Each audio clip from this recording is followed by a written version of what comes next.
दोस्तों, आज हम इस वीडियो में बात करेंगे दुनिया के मशहूर और ज़हीन साइंटिस्ट आइंस्टाइन की। आइंस्टाइन बचकाना हरकतें क्यों करता था, मैं आपको इस वीडियो में बताऊंगा। एल्बर्ट आइंस्टाइन की पैदाइश के दिन यानी 14 मार्च को जीनियस डे के तौर पर मनाया जाता है। एक नॉर्मल इंसान का IQ स्कोर 100 पॉइंट्स के लगभग होता है, मगर एल्बर्ट का IQ लेवल 160 पॉइंट्स था। लेकिन दुनिया का सबसे ज़हीन इंसान बेहद बचकाना हरकतें क्यों किया करता था। आइंस्टाइन की यह फोटो हाल ही में एक नीलामी के दौरान 1 करोड़ 60 लाख में फरोख्त हुई। 1951 में प्रिंसटन यूनिवर्सिटी में ली गई इस फोटो में आइंस्टाइन की दिखावे से नफरत साफ झलकती है। आइंस्टाइन को मशहूर होने से बेहद नफरत थी। आइंस्टाइन की जब तस्वीर लेने के लिए फोटोग्राफर आइंस्टाइन को संभाल करने का कहते तो आइंस्टाइन तंज के तौर पर अपनी जुबान बाहर निकाल लेते। लेकिन दोस्तों, आइंस्टाइन था कौन? एक ज़हीन साइंटिस्ट या एक बचकाना जिद्दी इंसान।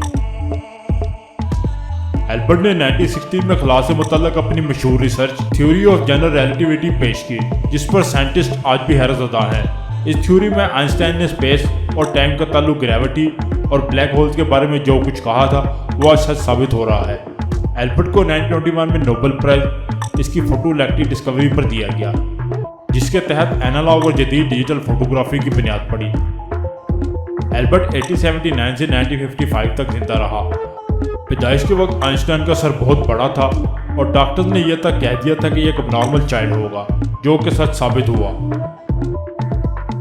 एल्बर्ट आइंस्टाइन की सीखने की सलाहियत और याददाश्त बेहद कमज़ोर थी और इसी वजह से एल्बर्ट को 7 साल की उम्र में पहुंचकर स्कूल में एडमिशन मिला। यह स्कूल जाने से भी डरता था क्योंकि आइंस्टाइन जो कुछ भी याद करता था वो जल्द ही भूल जाता था। एल्बर्ट ने बोलना भी 4 साल की उम्र में जाकर शुरू किया। एक दिन एल्बर्ट अपने पेरेंट्स के साथ खाना खा रहा था जब ये पहली बार बोला, और एल्बर्ट के पहले ये अल्फाज थे कि सूप बहुत गर्म है। एक दिन एल्बर्ट ट्रेन में सफ़र कर रहा था जब इसे टिकट चेकर ने टिकट दिखाने को कहा। एल्बर्ट अपनी टिकट ढूंढने लगा। इसके लिए एल्बर्ट अपनी पॉकेट चेक करने लगा और अपने सूटकेस को भी खोलने लगा। टिकट चेकर ने यह सब देखकर एल्बर्ट को कहा, मुझे यकीन है कि आपने टिकट ज़रूर ली होगी, लिहाजा आप ये सब ना करें। मगर एल्बर्ट फिर भी टिकट को तलाश करता रहा। टिकट चेक करने के बाद फिर से एल्बर्ट को यकीन दिलाया कि आपसे टिकट नहीं मांगी जाएगी, जिस पर एल्बर्ट ने जवाब दिया कि अगर टिकट ना मिली तो ये कैसे याद आएगा कि मैं जा कहाँ रहा हूँ। एक बार आइंस्टाइन टैक्सी में बैठा और फिर अपने घर का एड्रेस ही भूल गया, जिस पर एल्बर्ट ने टैक्सी वाले से पूछा कि क्या वो एल्बर्ट आइंस्टाइन के घर का एड्रेस जानता है, जिस पर टैक्सी वाले ने जवाब दिया उन्हें कौन नहीं जानता। जिस पर एल्बर्ट ने कहा, मैं ही आइंस्टाइन हूँ और मुझे अपने घर का एड्रेस याद नहीं आ रहा, जिस पर टैक्सी ड्राइवर उनको हैरत से देखता रहा। ऐसे ही एक बार आइंस्टाइन से उनके एक दोस्त ने फ़ोन नंबर मांगा, जिस पर आइंस्टाइन एक डायरी खोलकर अपना नंबर ढूंढने लगा। ये सब देखकर उनके दोस्त ने हैरानी से पूछा, क्या आपको अपना नंबर भी याद नहीं? जिस पर एल्बर्ट ने जवाब दिया, इंसान ऐसी चीज़ को क्यों याद करे जो कि किताब में ढूंढने से मिल जाती है। एल्बर्ट को अपने बाल तक कटवाना पसंद नहीं था। ये बगैर बालों में कंघी किए ही घूमता था। एल्बर्ट के बालों का हेयर स्टाइल को आजकल जीनियस हेयर स्टाइल के तौर पर लिया जाता है। इतना बड़ा साइंटिस्ट होने के बावजूद आइंस्टाइन को कार तक चलाना नहीं आती थी। एल्बर्ट आइंस्टाइन को बचपन से ही जुराबें पहनने से काफ़ी नफरत थी, क्योंकि एल्बर्ट की बड़ी उंगलियों की वजह से अक्सर जुराबें फट जाया करती थी और एल्बर्ट को इससे उलझन होती थी। एल्बर्ट को फॉर्मल ड्रेसिंग बिल्कुल भी पसंद नहीं थी और ये किसी इवेंट में भी अपनी मर्जी के और कंफर्टेबल कपड़े पहनकर चला जाया करता था। एल्बर्ट अक्सर गहरी और अजीब बातें भी किया करता था। एक बार इसकी पालतू बिल्ली, जो कि बारिश के मौसम में खौफजदा हो जाया करती थी, आइंस्टाइन अपनी बिल्ली से यह कहा करता था कि मैं जानता हूँ तुम उदास हो, मगर मैं अभी ये पता नहीं लगा पाया कि इस बारिश को कैसे रोकूं। दोस्तों, ये बात भी बहुत कम लोग जानते हैं कि आइंस्टाइन एक ऑटोग्राफ देने के $5 और एक स्पीच देने के $1000 लिया करता था और फिर वो ये सारे पैसे चैरिटी वालों को दे देता। आइंस्टाइन के बारे में अक्सर इसके स्कूल टीचर्स ये कहा करते थे कि ये कभी भी कामयाब नहीं होगा। मगर फिर आइंस्टाइन दुनिया का सबसे बड़ा साइंटिस्ट कैसे बना? एक बार एल्बर्ट के फादर ने इसे कंपास ला कर दिया, जिसकी वजह से आइंस्टाइन को साइंस में दिलचस्पी पैदा हुई। आइंस्टाइन को तजस्सुस पैदा हुआ कि कौन सी ताकत कंपास की सुई को एक डायरेक्शन में जमाए रखती है। एल्बर्ट की मौत के बाद इसके डॉक्टर थॉमस हार्वे ने बिना किसी को बताए इसके दिमाग को एक जार में चोरी करके रख लिया था ताकि वो इस पर रिसर्च कर सके। इस घटिया हरकत पर थॉमस को अपनी नौकरी से हाथ धोना पड़ा, मगर दूसरी तरफ थॉमस की रिसर्च में हैरतअंगेज बातें सामने आई। मसलन आइंस्टाइन के दिमाग में ब्रेन सेल्स की तादाद एक आम इंसान से कई गुना ज़्यादा थी। हैरतअंगेज तौर पर एल्बर्ट की जान एक नॉर्मल ऑपरेशन से बचाई जा सकती थी, मगर एल्बर्ट ने डॉक्टर्स को यह कहकर मना कर दिया कि वो अपनी ज़िंदगी जी चुका है और ये एक मशीनी ज़िंदगी नहीं बसर करना चाहता। जनवरी 1954 को एल्बर्ट ने एक जर्मन फिलोसोफर एरिक को एक खत लिखा, जिसको तारीख का सबसे कीमती लेटर माना जाता है।